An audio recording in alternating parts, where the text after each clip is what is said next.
গাইবান্ধা ফুলছড়ি উপজেলা বিএনপির সভাপতি সাদিকুল ইসলাম নান্নুর বিরুদ্ধে দলীয় শৃঙ্খলা ভঙ্গ ও অনৈতিক কার্যকলাপে জড়িত থাকার অভিযোগ উঠেছে।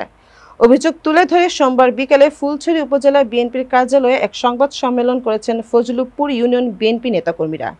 মোহাম্মদ তৌহিদুর রহমান তুহিনের প্রতিবেদনে থাকছে বিস্তারিত।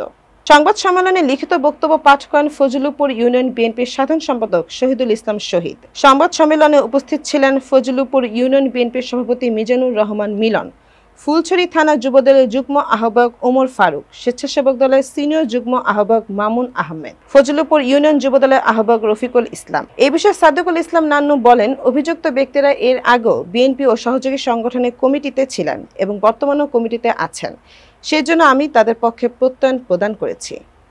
সরকারের দোসরদের টাকার বিনিময়ে বিএনপি পরিবারের সদস্য পাঠানোর মতো গুরুতর কর্মরত অপকর্মে তিনি জড়িত।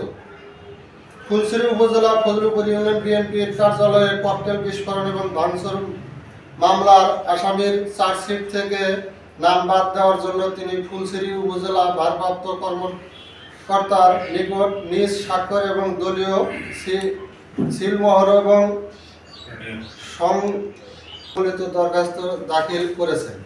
তিনি সাদিকুল ইসলাম নান্নু ভাই ফজলুপুর ইউনিয়ন বিএনপির কার্যালয়ে ককটেল বিস্ফোরণ এবং ভাঙচুর মামলা অন্যতম আসামি ফজলুপুর ইউনিয়ন ৩ নং ওয়ার্ডের যুবলীগের সভাপতি আব্দুল হাকিমকে জেল হেফাজত থেকে মুক্ত করার উদ্দেশ্যে কোর্টের এজলাসে উঠে সাক্ষ্য দেন এবং দলীয় প্যাড ব্যবহার করে প্রত্যয়নপত্র প্রদান করেছেন, যা দলীয় নীতিমালা পরিপন্থী।